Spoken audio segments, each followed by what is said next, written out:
Ертеде жайлауда отырған бір елдің азаматтары жаңа қонысқа мал айдап кетеді.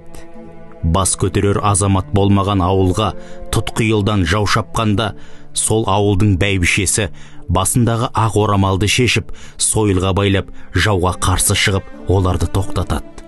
Сөйтіп ауылды аман алып қалады. Сол күннен жауды тоқтатқан ақ орамал жаулық аталып кетіпті. Ақ орамал әйел басына салған сәттен жаңа түскен келін келген елінің тілеуін тілейді. Жас келіннің іздегені байлық емес, 62 тамырын жібітер дүниеге әкелер болашақ ұрпағының тілеуі. Қазақта жаңа түскен келін басына орамалын салып, жанжал болған жерге келіп сәлем салса, тіпті қан төгіс болып жатса да тоқтатқан. Қазақ үшін орамалды сыйламау ананы қорлау болып табылады.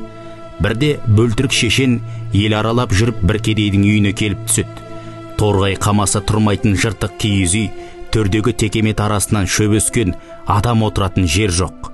Үй иесі ақсақал жоғары шығыңыз дегенде, әйелі басындағы орамалын алып жерге төсепті. Бөлтірік шешен сонда: келін, мұндай құрметті ешкімнен осы жасқа келгенше көрмеппін. Ақ ниетіне разымын.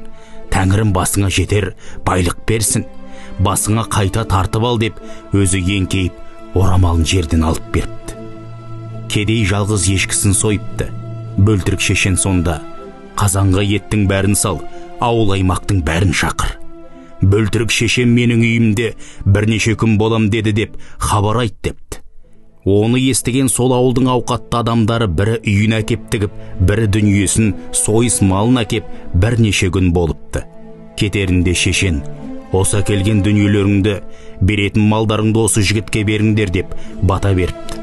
Көп кешікпей кедей жігіт дуалы батадан соң байлыққа кенелген екен. Осы ғибаратты әңгіме жас келін қыздарға өнеге болып, әсерін тигізсе игі.